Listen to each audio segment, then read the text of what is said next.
현미경 바이블 강의 시간, 오늘은 128번째 계시록 13장 18절 두 짐승과 666이라는 제목을 가지고 말씀의 은혜를 함께 나누고자 합니다.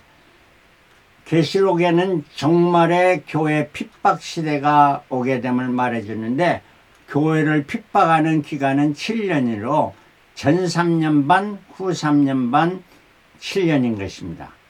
계시록 12장은 전 3년 반의 핍박 시대고, 계시록 13장은 후 3년 반의 핍박인데, 계시록 9장에는 여섯째 나팔 불 때 유브라데 전쟁에서 악한 자들, 그러니까 교회를 핍박하는 자들이 승리하게 됩니다. 전쟁에 이기게 되는 거죠.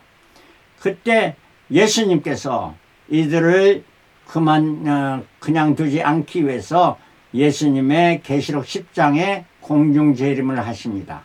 이때 공중재림을 하셨는데 거기에 맞이하는 사람들이 있어야 되지 않습니까? 이게 바로 휴거하는 자들인데, 계시록 11장에는 두 증인은 두 사람이라는 의미보다는 마지막 순교자들, 그러니까 두 증인은 마지막으로 순교한 자입니다. 그러니까 예수님이 재림하실 때에 순교자의 수가 차야 되는데 그 수를 차게 하신 자들이 마지막 증인들이다. 이들이 휴거하게 됩니다. 그러니까 처음 순교자의 반열에 들어가는 가인과 아벨, 그 아벨부터 지금 두 증인까지 다 순교자들이 휴거합니다. 그래서 공중에서 예수님을 맞이하죠. 그리고 산자도 또 휴거하게 되는데, 살아서 휴거하는 자, 계시록 데살로니가전서 4장 17절에 죽은 자뿐만 아니라 산자도 휴거한다 했는데, 계시록 12장은 해입은 여자는 교회를 말합니다.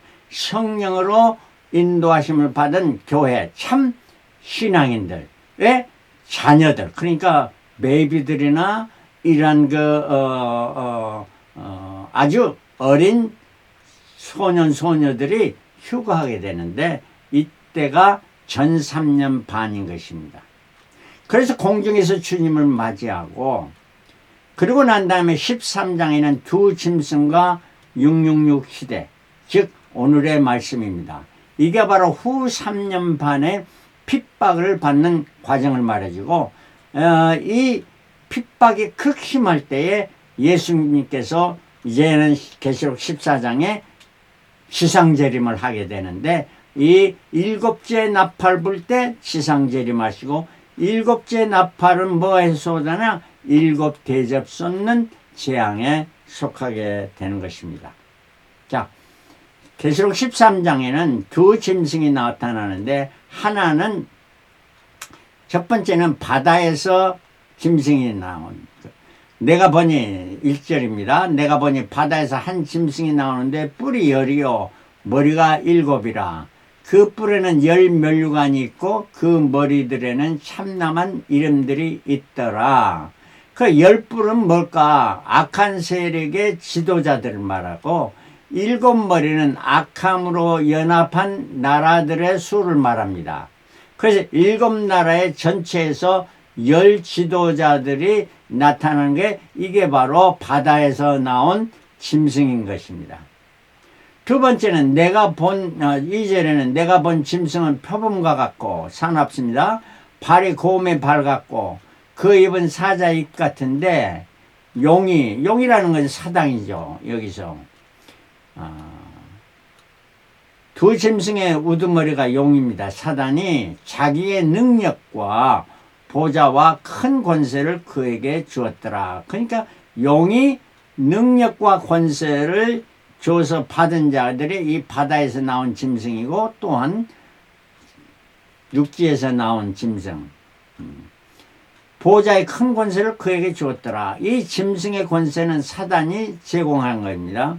이 짐승은 해양을 제패하는 나라들의 지도자들을 말할 수 있다. 그러니까 세계를 지배하는 것은 땅으로 지배하는 것이 아니고 해상의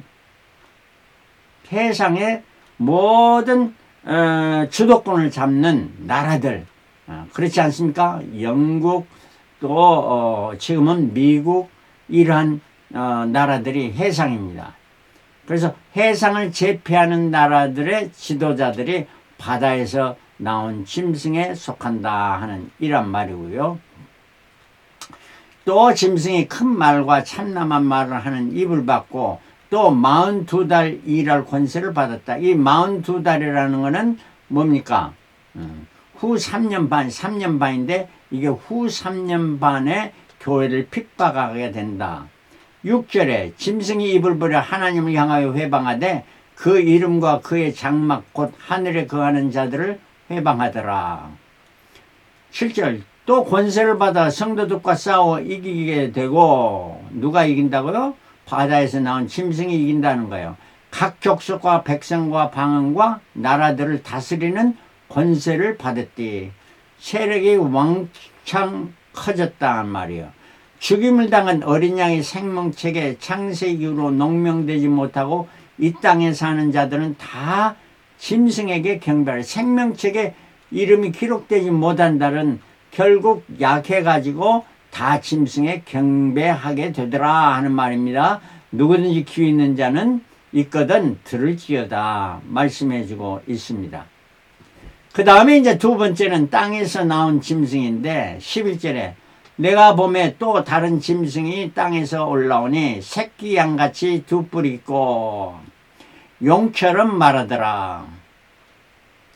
저가 권세를 받아 그 짐승의 우상에게 생기를 주어 그 짐승의 우상으로 말하게 하고 또 짐승의 우상에게 경배하지 않은 자는 몇이든지 다 죽이게 하더라.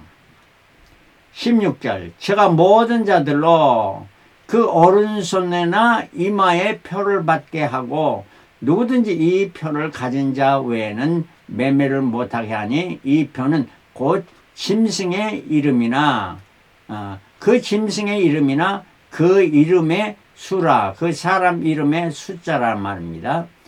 지혜가 여기 있으니 총명 있는 자는 그 짐승의 수를 세어보라.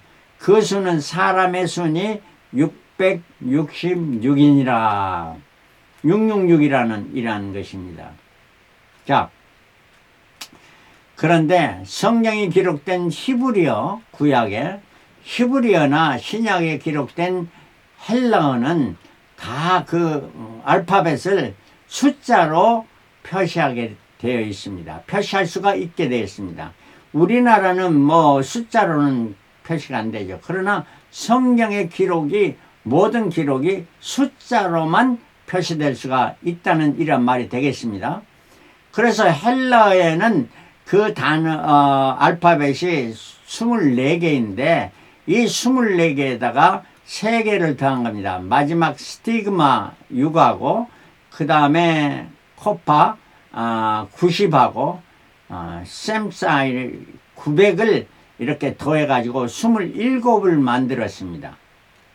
그래서 이 27을 가지고는 모든 숫자를 표시할 수가 단어를 숫자로 표시할 수 있게 됐다 하는 이런 말이고요.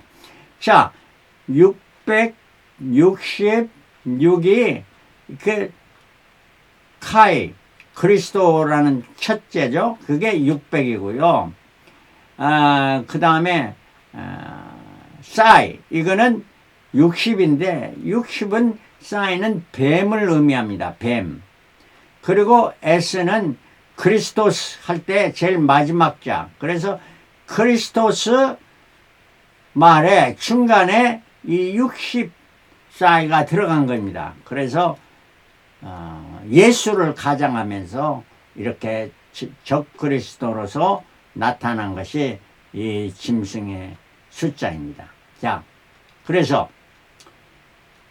666은 종말에 나타나는 땅에 나온 짐승의 숫자이며 그 짐승은 사람입니다. 짐승이 아니요 사람이에요. 그 사람의 이름을 숫자로 표시한 것입니다. 그래서 예수는 숫자로 표시하면 888이고 소돔은 990, 후 멸망이죠. 그리고 그 짐승은 666입니다. 666입니다. 물고기를 153마리 요한복음에 나타나는 이 말은 베니하 엘로힘인데 이 베니하 엘로힘을 해석하면 Sons of God, 하나님의 자녀들이라, 천국에 들어가는 자들을 153으로 표시하고 있습니다. 제 이름은 김근태인데 근타의 김을 숫자로 표시하면 근은 434, 타이는 306, 그리고 김은 70에서 제 이름을 숫자로 표시하면 헬라어 숫자로 표시하면 810입니다. 이토록 666이라는 것은 최대의 그 마지막 세대의 최대의 권력을 가진 짐승을 숫자로 표시하면 666이다 하는 이런 말입니다. 그래서 666이라는 건 크레딧 카드가 아닙니다. 옛날에 뭐 이런 크레딧 카드라 하는 이런 설명을 하고 뭐 그런 것들이 많이 있었습니다. 그래서 바코드, 음식을 사고 팔 때 바코드 이것도 아닙니다. 요즘 나오는 QR 코드도 아닙니다. 또 요즘에는 생체 칩, 몸 안에 집어넣은 칩이다 이렇게 말하는데 이런 것들은 성경이 말하는 666이 아니라는 것이야. 이런 것들은 다 매매를 위해서 필요한 것이지 성경에 나온 666은 아니다. 그러면 바코드나 코드나 카드나 칩은 그 소유자의 구자를 말해줘요. 소유자의 가지고 있는 은행의 구자를 말해주는 것이지 666은 뭐냐? 최악 최대의 통치자의 이름을 숫자로 표시하는, 그러니까 인을 받고 이마에 손에 그 인을 받았다는 그 숫자는 그 짐승, 그 사람의 숫자라는 이런 말입니다. 그러니까 사람의 이름, 그 사람의 이름을 이마나 손에 갖고 있다 하는 이런 말이지, 이러한 뭐 크레딧카 물건을 하는 그거는 아니다 하는 말입니다. 그래서 666은 그 짐승, 최악 최대의 교회 핍박자의 이름을 숫자로 변경한 것이다 하는 이런 말입니다. 그래서 우리는 사단의 미혹에 빠지지 않아야 됩니다. 성경을 잘 해석해야 이단에 빠지지 않는 것입니다. 사단은 우리에게 뭘 주냐? 두려움을 줍니다. 두려움은 공포를 가져오기 때문에 두려움은 실수할 수가 있습니다. 우리가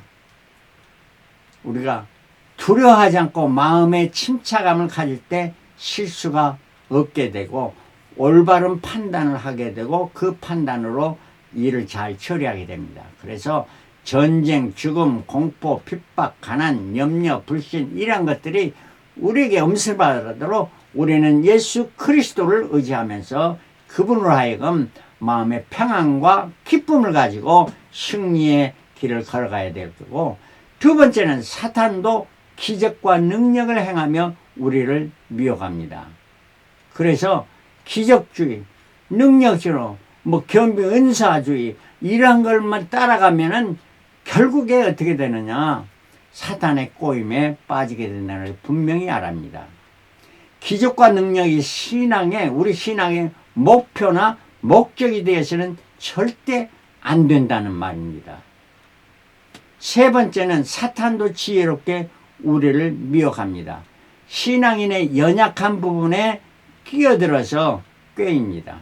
사탄이 가룟 유다의 그 빈틈을 타가지고 머리에 들어가서 예수를 배반하게 했습니다. 그래서 우리는 정신을 차리고 이 말세에 하나님의 말씀과 기도를 통해서 하나님의 뜻을 잘 분별하고 그 분별하는 그 분별력으로 하나님의 뜻대로 살아가는 자가 되어질 때에 우리 주님 심판의 주님으로 오실 때에 심판장으로부터 차고 충성된 종이라 이런 말을 듣고 영원한 천국으로 인도하고 천국에서 영광의 면류관, 의의 면류관, 생명의 면류관을 받아 누릴 수 있게 되는 줄 믿습니다. 그러므로 우리는 다 정말 사탄의 미혹에 빠지지 않는 자들이 되기를 그리스도로 축원합니다.